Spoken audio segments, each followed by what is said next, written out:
na kusalimu katika jina la Yesu Kristo, mwana wa Mungu. Acha nikukumbushe jambo. Hakuna manukato ya kibali. Hakuna perfume takatifu. Hakuna mafuta yatakupa utajiri.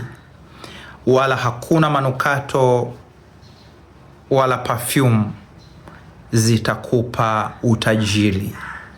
Neno linasema kwenye ile Wakorinto wa pili sura ya 2 na mstari wake wa 15, kwa maana sisi tu manukato ya Kristo mbele za Mungu, katika wao wanaookolewa na katika wao wanaopotea.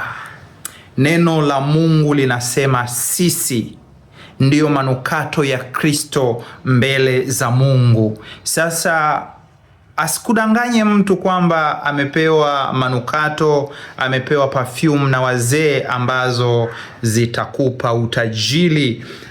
Neno linasema watu wangu wanaangamia kwa kukosa maarifa.